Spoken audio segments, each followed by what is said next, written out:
Mas eu quero partilhar a palavra com você nessa noite. Nós estamos numa série de mensagens, direção divina para o ano de 2026. E nós estamos falando sobre essa direção divina para as três áreas da nossa vida. Direção divina para a nossa espiritualidade, que nós falamos semana passada. Direção divina para as nossas emoções, que eu quero compartilhar com você hoje. E direção divina para o nosso corpo, o nosso físico, e nós vamos falar, e vamos, semana que vem, perceber que a Bíblia fala sobre o cuidado com o corpo, e eu quero motivar você para estar aqui semana que vem. Mas hoje, o tema é a direção divina para as nossas emoções, e nós estamos fundamentando essa série de mensagens no texto do Salmo 32, o verso 8, eu vou ler o verso 9 também. O verso 8 do Salmo 32 diz assim: eu o instruirei e lhe ensinarei o caminho que você deve seguir, e sobre as minhas vistas lhe darei conselho. Não sejam como o cavalo ou a mula, que não tem entendimento, que são dominados com freios e cabrestos, do contrário, não obedecem a você. Então, a gente está falando sobre essa direção, porque a gente aproveita a virada de calendário para mudar algumas rotas, refazer alguns caminhos e permitir que essa mudança de rota e de direção esteja fundamentada na ação do alto, ou seja, uma direção divina para a nossa trajetória. E quando a gente fala de direção divina para a nossa vida, a gente se lembra, por exemplo, e principalmente falando sobre direção divina para as nossas emoções, nós nos lembramos do Salmo 42, que inclusive foi leitura hoje do Rally Bíblico, da Rota 66. Quem está lendo a Bíblia na Rota 66, levanta a mão aí. Fica firme aí. O salmista no Salmo 42, ele diz assim, no verso 5, porque está abatido a minha alma, porque te perturbas dentro de mim, espere em Deus, pois ainda o louvarei. A Ele o meu auxílio e Deus meu. Quando o salmista está aqui conversando com a sua alma, mostra para mim e para você que nós podemos ter controle emocional. Inclusive, as pessoas hoje estão mais preocupadas com o que emocional do que o famoso QI.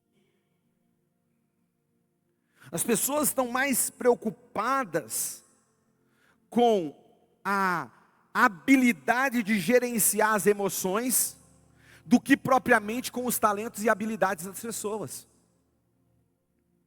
Porque do que adianta você ter talento e habilidade e você ser uma pessoa extremamente descontrolada emocionalmente falando? Uma pessoa que torna tóxico o ambiente que você está. Uma pessoa que contamina o ambiente que entra. Daniel Goleman, ele diz o seguinte: a inteligência emocional é a capacidade de reconhecer os nossos próprios sentimentos e o sentimento dos outros, de nos motivar e gerir bem as nossas emoções, aquilo que está dentro de nós e os nossos relacionamentos. Então, se a Bíblia mostra para mim e para você, o salmista falando, comunicando com a sua alma, dando ordem para a sua alma, significa que a alma, ela não pode dominar a nossa vida. O que domina a nossa vida é o nosso espírito. E para isso nós precisamos entender esse processo das emoções. Porque algo que eu ouço constantemente no gabinete, fora do gabinete, é a frase: eu não tenho controle das minhas emoções, eu não tenho controle dos meus sentimentos. E isso é uma grande muleta para a sua falta de domínio próprio, para a sua negligência no seu domínio próprio. O que eu estou falando para você é que essa fala de eu não consigo controlar as minhas emoções, eu não consigo controlar os meus sentimentos, quando eu vejo eu já falei. Isso é uma mentira do diabo. O nono elemento do fruto do Espírito é o quê? O domínio próprio, ou seja, o Espírito Santo que habita em mim, em você, ele gera a capacidade de você dominar as suas emoções e os seus sentimentos. Mas algo que você precisa entender é o processo emocional. Como se dá esse processo emocional? E quando nós falamos sobre esse processo emocional, a Bíblia mostra para mim e para você que o processo emocional se dá pelos pensamentos, depois sentimentos e consequentemente comportamentos. E se o processo emocional é esse ciclo de pensamentos, sentimentos e comportamento, então a raiz está naquilo que nós pensamos. Porque você sente a partir daquilo que você pensa. Por isso que em Romanos, no capítulo 12, a gente conhece esse texto, no verso número 2, Paulo vai trazer a ideia de que, para que eu possa experimentar a boa, perfeita, agradável vontade do Senhor, eu preciso passar por uma renovação na mente. Porque a renovação na mente, ela gera em mim a capacidade de governar as minhas emoções. Então eu vou repetir para você entender. Não adianta você ser uma pessoa talentosa, habilidosa, cheia de dons, sabe? Se você não consegue ter controle emocional. Se você é uma pessoa tóxica, emocionalmente falando. Se você não consegue ter domínio sobre a sua alma. E aí, para a gente pensar sobre uma direção divina para as minhas emoções, para nós pensarmos a respeito de uma direção divina para uma emoção saudável, eu penso na história de José do Egito. Porque a história de José do Egito é uma verdadeira escola espiritual sobre como Deus gera capacidade em nós para governarmos as nossas emoções frente a algumas realidades de injustiça, de perdas, de tentações, de ofensas. Porque você que conhece a história de José do Egito sabe que esse José do Egito, filho de Jacó, ele passou pelo poço, ele passou pela prisão e ele chegou ao palácio. Agora, as etapas da vida de José, até chegar ao palácio, mostra para mim e para você que ele teve um controle emocional saudável. Ele conseguiu governar a sua alma, a ponto de viver realidades num contexto de destruição e não permitir que a destruição chegasse até ele. Isso é interessante. Então a gente vai aprender a ser dirigido por Deus não apenas nas nossas decisões. E quando eu falo decisões, às vezes eu estou falando decisões que estão à frente, que são concretizadas, que estão aqui no público. Não, nós vamos aprender com José como lidar com esse mundo interior, que é a nossa alma.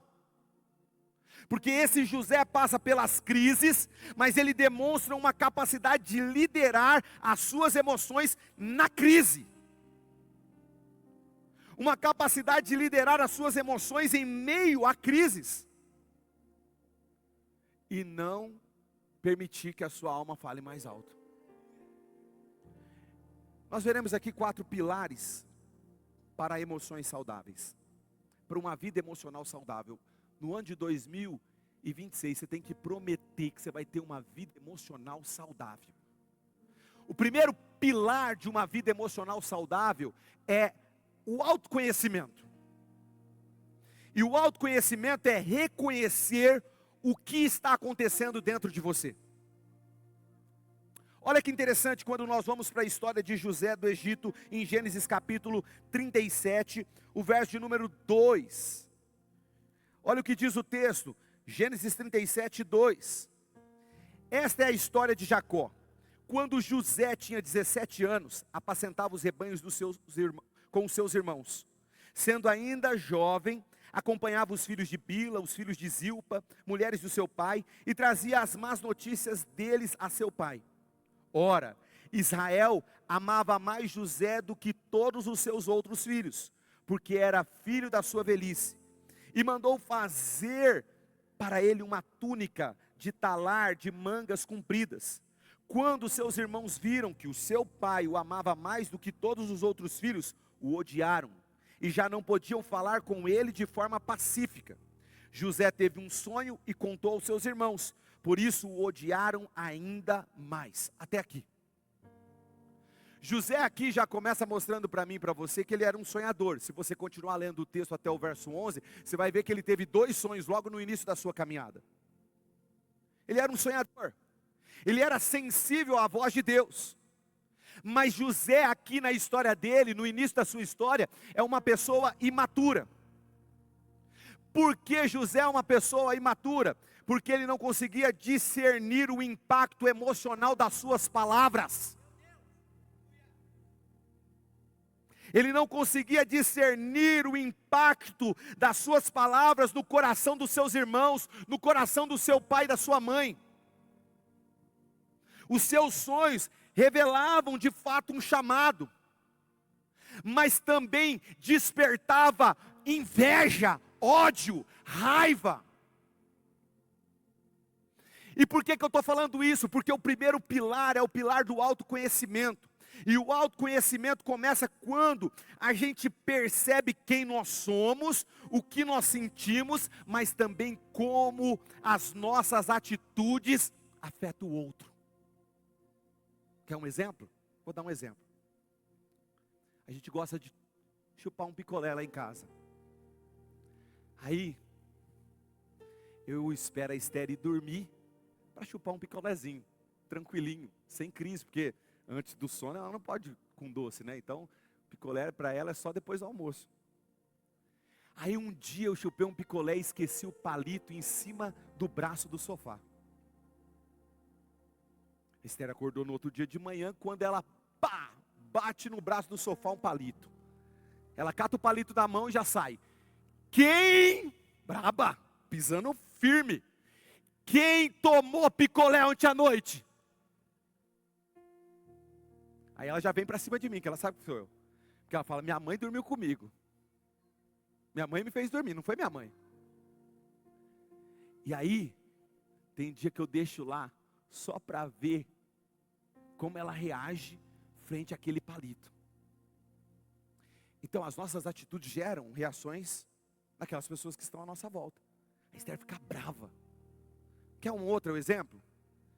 Depois de eu fazer um atendimento até às 19 horas, eu chegar em casa e começar a responder mensagem no WhatsApp. A Naeli não pula aqui, ela pula aqui, ó. Deixa ela irada. Você já ficou a tarde toda, atendeu até às 19 e agora você fica ainda respondendo no celular. O que eu quero que você entenda? Olha aqui, preste bem atenção. Autoconhecimento não é saber só quem somos. Não é, controlar aquilo que nós sentimos ou saber o que nós estamos sentindo, mas é também saber que as nossas atitudes, elas afetam aqueles que estão ao nosso redor. Ei, querido, como a sua atitude está afetando as pessoas que estão à sua volta? Você consegue ter esse discernimento, porque José, ele não tinha esse discernimento, é aquela pessoa que chega falando tudo, abre a boca para tudo. Sonhei que eu ia dominar sobre vocês, eu ia governar sobre vocês. Ei, José, preste bem atenção, Deus está revelando isso para você entender o futuro que Ele tem para você. Agora nós precisamos entender como que isso vai chegar no coração daqueles que estão à nossa volta. E quando a gente fala sobre autoconhecimento na Bíblia, à luz da Bíblia, nós não estamos falando só em entender aquilo que somos em Cristo, mas também reconhecer onde precisamos mudar para que essa realidade de Cristo esteja em nós. Em Lamentações capítulo 3, verso número 40, o texto diz assim: examinemo-nos e ponhamos à prova os nossos caminhos, e depois voltemos ao Senhor.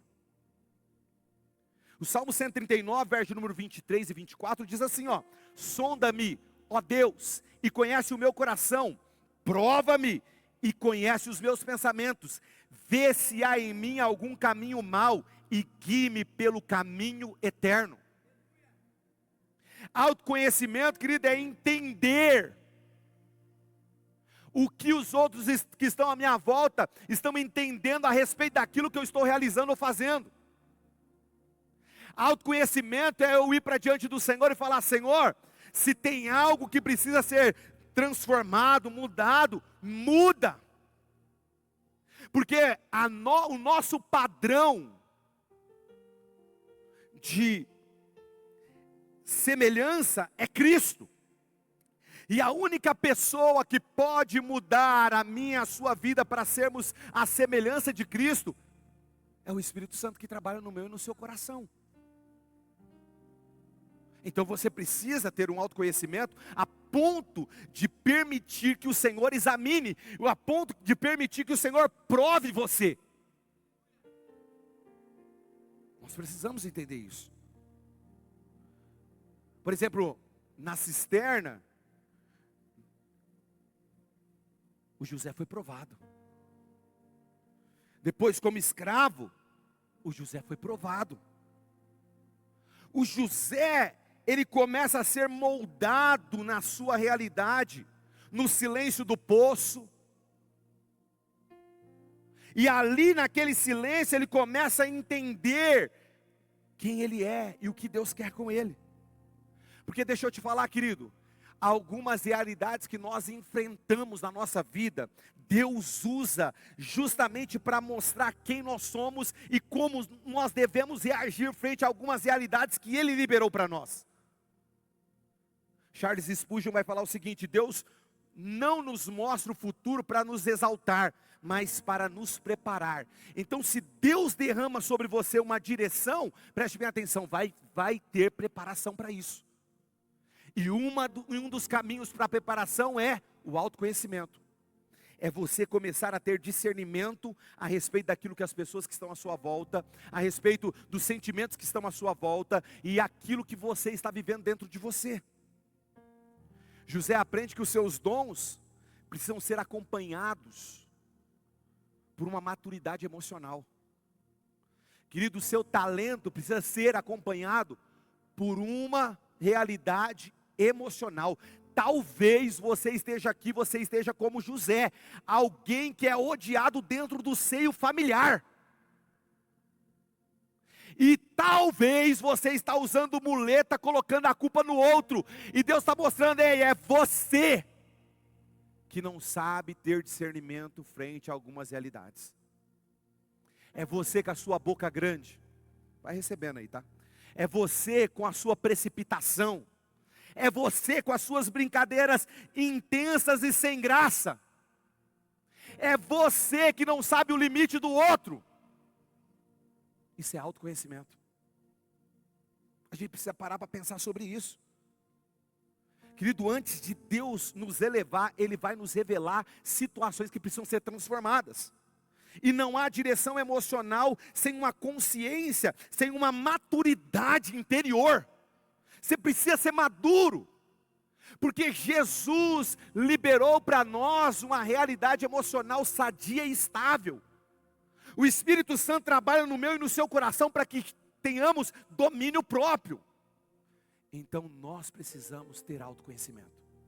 Se você não conhece você mesmo, se você não conhece os seus sentimentos, se você não conhece as pessoas e como as suas atitudes afetam as pessoas que estão à sua volta, você precisa mergulhar em Deus e falar: Senhor, me ajuda a entender isso. Segundo, a autogestão, governando as emoções sob pressão. José teve que fazer isso. José teve que fazer isso. Em Gênesis capítulo 39, o José, depois de ser vendido pelos seus irmãos, o José, ele é vendido para a casa de Potifar, para ser ali um escravo de Potifar. E o texto fala para nós que quando José está na casa desse homem chamado Potifar, servindo esse homem, Deus honra José. O José se torna um mordomo da casa, um governante. Mas, no verso número 7, diz para nós que a mulher de Potifar pôs os olhos sobre José e falou assim: vem se deitar comigo. José teve que governar as suas emoções sobre pressão. Eu não entendo que essa mulher falou uma vez. Eu não entendo que essa mulher fez um convite somente. Essa mulher estava tentando seduzir. E o texto fala para nós que José recusou e disse para a mulher, no verso 8: escute, o meu Senhor não se preocupa com nada do que existe nessa casa, porque eu estou aqui. Tudo que tem, Ele passou às minhas mãos. Não há ninguém nessa casa que esteja acima de mim. Ele não me vedou nada, a não ser a senhora, porque é mulher dele. Como, pois, cometeria tamanha maldade e pecaria contra Deus? É interessante que José está falando assim: eu tenho domínio de tudo, e se eu quisesse fazer, eu faria. Mas eu não posso fazer porque eu tenho controle emocional. Os meus sentimentos, aquilo que está dentro de mim, não é maior daquilo que eu tenho no meu caráter, naquilo que eu tenho a respeito com o meu Deus. Então na casa de Potifar, ele vai enfrentar o que? Tentação. Depois você caminha um pouquinho mais na história de José, no capítulo 40, você vai ver que esse José lá na prisão, depois de ser acusado injustamente e mandado pela prisão pelo próprio Potifar, esse José revela sonhos a homens que estavam ali. E ele fala assim: se lembra de mim quando vocês saírem dessa prisão. E aqueles homens esqueceram de José. José teve que lidar com a frustração. José teve que lidar, com a frustração. E esse José aqui, que sente desejo, que tem medo, que é injustiçado, que é abandonado, ele não se deixa dominar por sua alma. A autogestão, querida, é escolher obedecer a Deus, mesmo quando as minhas emoções estão gritando ao contrário. John Stott diz: o caráter cristão não é a ausência de emoções, mas o domínio delas sobre a vontade de Deus. É quando você fala assim: emoção, sentimento, se submeta à vontade de Deus. Emoções, sentimentos, você que está gritando dentro de mim, alma, se submeta à vontade daquele que me chamou, o Deus Todo-Poderoso. Mesmo sob pressão, ele teve que escolher viver a realidade de Deus, porque ele domina a sua alma. Provérbios capítulo 16, verso número 32 diz assim: é melhor ter paciência do que ser herói de guerra. O que domina o seu espírito é melhor do que o que conquista a cidade. Olha que textos fortes. Provérbios, eu tinha anotado aqui, mas eu acho que aconteceu alguma coisa que não está na minha anotação. Mas Provérbios capítulo, um texto que eu gosto muito, Provérbios capítulo 25, verso número 28, vê se eu não estou enganado de referência, 25, 28, diz assim: como uma cidade derrubada, que não tem muralhas, assim é aquele que não tem domínio próprio. José teve que ter domínio, autogestão. José foge do pecado, mesmo sabendo que aquilo ali custaria caro. Ele prefere perder a capa do que perder o caráter. Ele prefere perder a posição do que perder o temor a Deus. Ele prefere perder, o carisma, ser lançado numa prisão, do que decepcionar o seu Deus. Querido, nós precisamos ter uma autogestão emocional dessa forma. Não interessa o que eu vou perder, interessa que eu vou ficar firme naquilo que Deus me chamou. O meu caráter não vai se corromper, eu não vou perder a linha, eu não vou deixar as circunstâncias me dominar. Eu terei domínio sobre todas as coisas, porque há um Deus sobre a minha vida. Então a gente precisa entender isso. Maturidade emocional não é suprir sentimentos, emoções, mas é submeter a santidade de Deus. Você precisa submeter as suas emoções à santidade de Deus. Terceiro, empatia. José consegue enxergar a dor do outro. Quando nós vamos para o capítulo 40 de Gênesis, capítulo 40 de Gênesis, o verso de número 6, o texto diz assim: quando José chegou pela manhã, viu os seus irmãos, viu que eles estavam preocupados, então perguntou aos oficiais de Faraó, que estavam com ele no cárcere da casa do seu senhor: por que vocês estão com a cara triste hoje? E eles responderam: tivemos um sonho, ou melhor, isso aqui, desculpa. Bom, tivemos um sonho e não há quem o interprete. José aqui está na prisão, desculpa. José está preso. E tem duas pessoas que teve um sonho e que estão tristes. E aí José olha, o José que foi lançado na prisão de forma injusta, o José que era odiado pelos seus irmãos, que foi vendido pelos seus irmãos, o José mesmo preso, o José percebe que o copeiro e o padeiro, eles estavam tristes. O José que está com o coração ferido emocionalmente, que deveria estar concentrado na sua dor, o José, ele se preocupa com quem está ao seu redor. Por que eu estou falando isso, querido? Porque geralmente uma pessoa ferida emocionalmente, ela não se preocupa com quem está à sua volta. Ela concentra a sua atenção na sua ferida. Mas José não. José tem inteligência emocional. José, ele tem empatia, que é essa capacidade de sentir a dor do outro, de se preocupar com o outro, mesmo que a minha vida esteja, sabe, enfrentando crises, mesmo quando aparentemente as coisas não estão acontecendo na minha vida. O José, ele não bloqueia os seus dons por causa da sua dor e da sua ferida emocional. Ele não bloqueia. José, ele usa os seus dons, mesmo estando ali numa condição, sabe, de injustiça. Ele usa os seus dons para servir. Ele usa os seus dons para consolar. Ele usa os seus dons para orientar. Ele não está preso a uma ferida. Ele não está preso a uma injustiça. Ele não está preso a um ódio do outro, não. José, ele tem inteligência emocional. E mesmo na dor, mesmo na situação aonde ele deveria estar descontrolado e olhando só para a sua ferida, não. Ele olha para aquelas pessoas que estão à sua volta. Quando Deus cura as nossas emoções, Ele nos torna sensível à dor alheia. Sabe, a gente precisa ter essa percepção. Essa percepção que permite você cuidar de pessoas mesmo quando você está ferido. Mesmo quando você está destruído.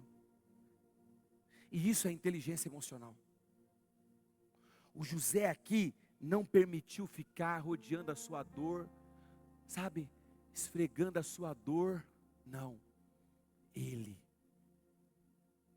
olhou para a dor do outro e falou: eu estou com você nessa dor. Eu posso trabalhar nessa dor. Eu termino com o quarto e último ensino desse texto,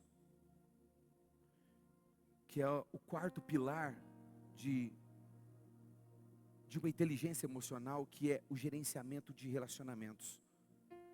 É transformar a ferida em pontes. Talvez este seja o maior desafio nosso. Gerenciar os nossos relacionamentos. José teve que se encontrar com seus irmãos. Os irmãos que venderam José lá no começo da história de José, tiveram que ir até o Egito. E quando eles vão até o Egito, esse José que foi vendido, que estava preso, esse José agora está governando, gerenciando o Egito todo. E ele tem um encontro com seus irmãos ali. Ali é um clímax emocional. Porque se você ler o capítulo 45, do verso 1 ao verso 8, você vai ver ali José chorando, José testando os seus irmãos, José confrontando os seus irmãos, e finalmente José perdoando os seus irmãos. Ele poderia se vingar, ele poderia tirar proveito, mas José escolhe a reconciliação.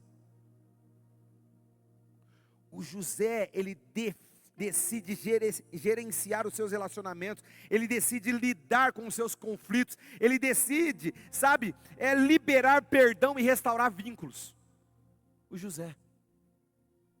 O José entende que perdoar é libertar um prisioneiro, e descobrir que esse prisioneiro era ele mesmo. Porque o perdão, querido, ele liberta o prisioneiro que é você. Quando você decide liberar perdão, você está saindo da prisão que você estava. Você está decidindo tirar as amarras que estavam te prendendo. Você está abrindo a algema que antes te prendia. Então, o José aqui, ele compreende que Deus estava acima das ofensas humanas, que Deus estava acima do ódio dos seus irmãos, que Deus estava acima que Deus estava acima da inveja dos seus irmãos, que Deus estava acima das injustiças que ele sofreu, que Deus estava acima do esquecimento, do abandono que ele teve na prisão. Deus estava acima das emoções dele. Então ele não nega a dor, mas ele redefine o significado da dor. Isso que é importante. Eu não estou aqui nessa noite falando para você assim, você tem que negar a dor. Mas eu estou falando para você assim, você precisa ressignificar a dor. Porque, de fato, o ódio, ele fere. De fato, a inveja fere. De fato, a acusação injusta fere. De fato, o esquecimento, o abandono fere. Mas eu preciso dar um novo significado. Porque o projeto de Deus, ele é maior para mim. E quando eu consigo dar um novo significado, eu estou falando assim: quem governa a minha vida não é a minha carne, não são as minhas emoções, mas é o meu espírito. Então, emoções curadas, elas constroem pontes em vez de muros. Se você está construindo muros no quesito relacional, significa que as suas emoções estão doentes. Você precisa quebrar esses muros. Você precisa gerenciar os seus relacionamentos. Mas você vai gerenciar esses relacionamentos segundo a vontade de Deus. E lembre-se, a vontade de Deus para a sua vida sempre é o perdão. Tanto é que Ele perdoou você na cruz do Calvário por meio de Jesus. Não tem outra saída, não existe outra direção, não tem outro caminho. O caminho para as ofensas, para as amarguras, para os ressentimentos é um só. Segundo a palavra de Deus, é perdão, é cura, é perdão, é reconciliação. Então a gente precisa caminhar nesses 4 pilares no ano de 2026. Autoconhecimento, autogestão, empatia e gerenciamento de relacionamentos. Você precisa. Porque se você não conseguir andar nesses caminhos aqui apontados, deixa eu te falar, você vai caminhar para a destruição. Você vai ser uma pessoa vulnerável. Lembra do Provérbios capítulo 25, verso número 28? Como uma cidade derribada sem muros, assim é o homem que não tem domínio próprio. Sabe o que o escritor de Provérbios está falando? Ele está vulnerável.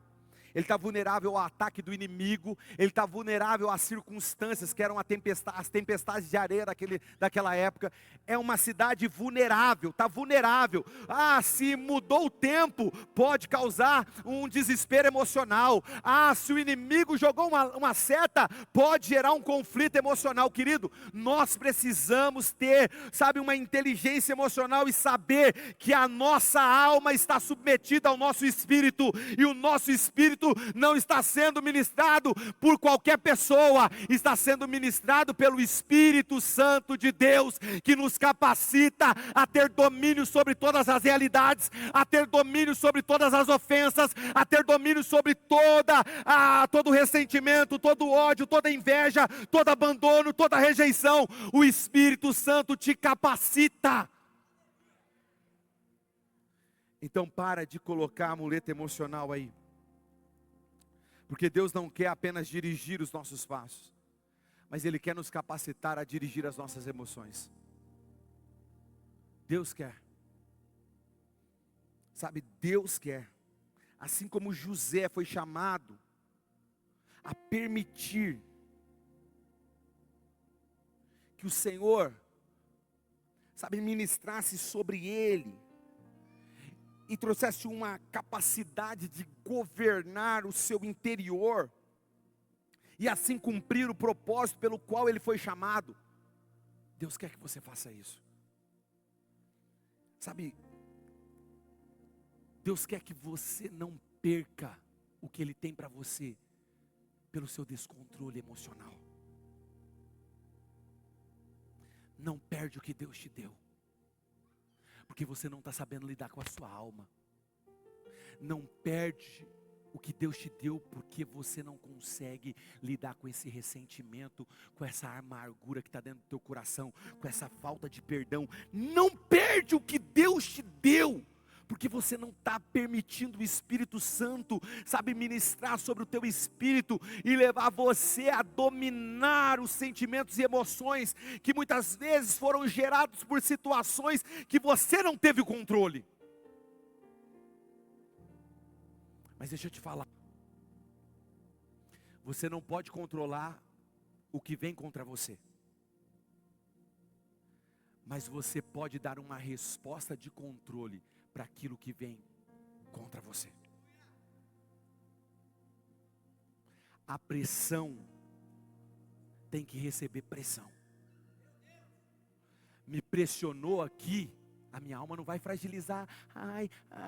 Fiquei, estou machucado. Não, eu vou te curar ressentimento, eu vou te curar ódio, eu vou acabar com você inveja, eu vou acabar com você sentimento de rejeição. Você vai ser destruído, sentimento de abandono, porque eu fui chamado para ser a imagem e semelhança daquele que me tirou das trevas para a maravilhosa luz. Entenda isso. O ano de 2026 a gente tem que melhorar nas nossas emoções. Então, faça uma análise da sua vida emocional. O autoexame é bíblico. Examine, pois, o homem a si mesmo. Na ceia a gente fala isso. Sonda-me, ó Deus, e conhece o meu coração. Nós lemos isso. Você precisa olhar para dentro de você. Você precisa, olhar para dentro de si e falar assim: eu não vou ser dominado pelas minhas emoções. O meu espírito vai dominar. Eu quero convidar você a ficar em pé onde você está aí.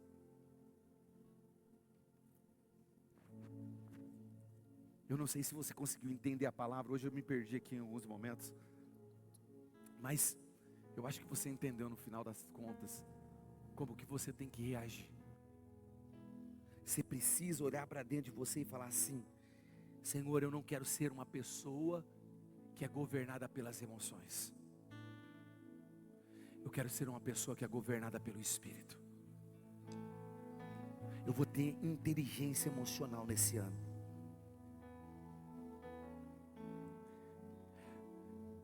Dias atrás eu pedi para o Senhor paciência. Para que eu fui pedir paciência? Falei: Senhor, eu não quero ficar irado. Parece que foi instantâneo, querido. Falei, Senhor, eu não quero que as minhas debilidades emocionais atrapalhem a tua obra. Por que eu fui falar isso? Foi num domingo aqui, na sala de oração, antes do culto. Na segunda-feira, a prova bateu na porta. E eu tinha que provar aquilo que eu tinha falado com Deus. E eu vou falar para você, você vai ser provado. Agora você tem a palavra da revelação, você tem o Espírito Santo movendo dentro de você para que você consiga superar e passar pela prova. Talvez você vai sair daqui agora, vai para uma pizzaria, a pizzaria mais rápida de Presidente Epitácio, mas justamente hoje vai demorar muito. Justamente hoje o garçom fez o seu pedido e se perdeu o pedido lá na cozinha. Justamente hoje aquela pessoa, sabe, que vai estar lá, batendo na tua porta, mandando um WhatsApp para você. Você vai ter que dar uma de José. As minhas emoções não dominam. O que domina a minha vida é o meu espírito.